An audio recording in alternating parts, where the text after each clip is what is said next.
Hi friends, അസ്സലാമലൈക്കും. ഇന്ന് നമ്മൾ ഗുലാബ് ജാമിൻ്റെ വീഡിയോ ആയിട്ടാണ് കേട്ടോ വന്നിരിക്കുന്നത്.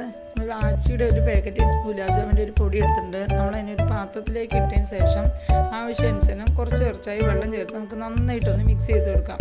വെള്ളം സൂക്ഷിച്ച് ചേർക്കണം കേട്ടോ, പെട്ടെന്ന് വെള്ളം കൂടാൻ സാധ്യതയുണ്ട്. നന്നായി ഇതുപോലെ ഒന്ന് മിക്സ് ചെയ്ത് നന്നായിട്ടൊന്ന് കുഴച്ചെടുക്കാം.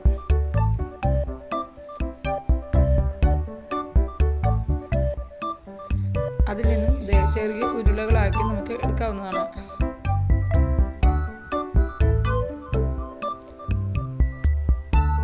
നമുക്കിതിൽ നിന്നും ഇത്രയും ഉരുളകളാണ് കിട്ടിയിരിക്കുന്നത് കേട്ടോ. നമുക്ക് ഇതിലേക്ക് ആവശ്യം ഒരു 1/2 മുതൽ 3/4 കപ്പ് വരെ പഞ്ചസാരയും അതിൽ നിന്ന് അതിൻ്റെ ഒരു ഡബിളായിട്ട് വെള്ളവും കൂടെ ചേർത്ത് കൊടുത്ത് നമുക്കൊന്ന് പാനിയായിട്ട് എടുക്കാം. ഒരുപാട് നൂല് പരുവൊന്നും ആവേണ്ട ആവശ്യമില്ല. കുറച്ച് കട്ടിയാവുന്നവരെ നമുക്കൊന്ന് തിളപ്പിച്ചെടുക്കാവുന്നതാണ്. ഇത് വെള്ളം തിളച്ച് വന്നിട്ട് നമുക്ക് അതിന് സൈഡിലേക്ക് മാറ്റി വയ്ക്കാം. അത് ചൂടായി കിടന്നോട്ടെ. എണ്ണയിലേക്ക് നമുക്ക് നമ്മുടെ ഉരുളകൾ ചേർത്ത് കൊടുത്ത് നമുക്കൊന്ന് പൊരിച്ചെടുക്കാം. ലോ ടു ഫ്ലെയിമിൽ ഇട്ടിട്ട് വേണം പൊരിച്ചെടുക്കുവാൻ. കരിഞ്ഞു പോകാൻ സാധ്യതയുണ്ട്, പിന്നെ ഉള്ളു വേവാതെയാവും.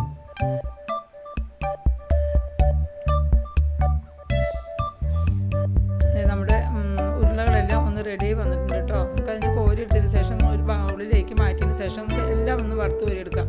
എല്ലാം ആയതിനു ശേഷം നമ്മുടെ പഞ്ചസാര ലായനി തിളച്ചുകൊണ്ടിരിക്കുന്നുണ്ട്. ആ ചൂട്ടോടു കൂടി തന്നെ നമുക്ക് അതിൽ ചേർത്ത് കൊടുക്കാവുന്നതാണ്.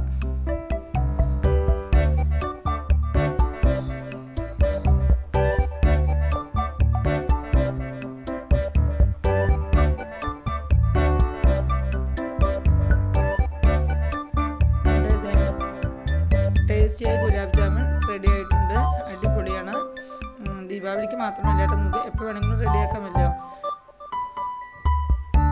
നിങ്ങൾ ട്രൈ ചെയ്തിട്ടില്ലാത്തവർ ഒന്ന് ട്രൈ ചെയ്ത് നോക്കണേ. ഈ വീഡിയോ ഇഷ്ടമായാൽ ലൈക്ക് ചെയ്യാനും ഷെയർ ചെയ്യാനും കമൻറ്റ് ചെയ്യാനും മറക്കല്ലേ.